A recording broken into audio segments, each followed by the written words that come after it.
పక్కనే ఒక గంట సింబల్ కనిపిస్తుంది కదా, దాన్ని నొక్కారనుకోండి మేం చేసే వీడియో అప్డేట్స్, నోటిఫికేషన్స్ అన్నిటితో మీ డివైస్లో వాలిపోతాం. ప్రముఖ హీరోయిన్ భూమిక ఇప్పుడు కష్టాల్లో ఉందట. సంపాదించిన డబ్బంతా భూమిక పలు చిత్రాలకు నిర్మాతగా మారి చేతులు కాల్చుకున్నారంటూ అప్పట్లో వార్తలొచ్చాయి. అయితే ఆ తర్వాత తాత్కాలికంగా సినిమాలకు బ్రేక్ చెప్పిన ఈ భామ, ఆమె భర్త ఇద్దరు ఏవేవో వ్యాపారాలు చేశారట. అయినా అవేమీ కలిసి రాకపోగా ఇంకొన్ని కష్టాల్లో కూరుకుపోయారట.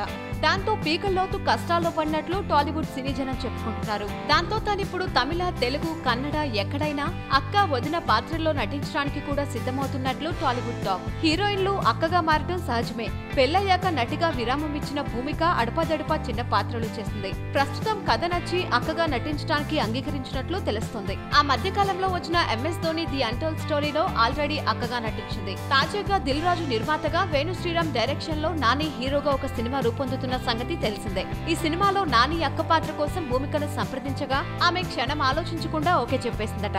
ఈ పాత్రకి చాలా ప్రాధాన్యత ఉండడం వల్లనే ఆమె అంగీకరించిందని అంటున్నారు. ఈ సినిమాకి భూమిక ప్రత్యేక ఆకర్షణ అవుతుందని చెబుతున్నారు. ఏదైతేనే నమ్ముకున్న వృత్తి ఎప్పటికైనా కష్టాలు కడతేరుస్తుందనే నమ్మకం ఈ హీరోయిన్ కి కలిగిందని అందరూ అనుకుంటున్నారు. వీలైతే లైక్, కుదిరితే కామెంట్ పెట్టండి. ఇలాంటి ఇంట్రెస్టింగ్, బ్రేకింగ్, బిగ్ న్యూస్ మాకు తెలిసిన వెంటనే మీకు తెలియజేస్తాం. దీనికి మీరు చేయవలసిందల్లా ఇక్కడ కనిపిస్తున్న సబ్స్క్రైబ్ బటన్ ని నొక్కి సబ్స్క్రైబ్ అవ్వండి.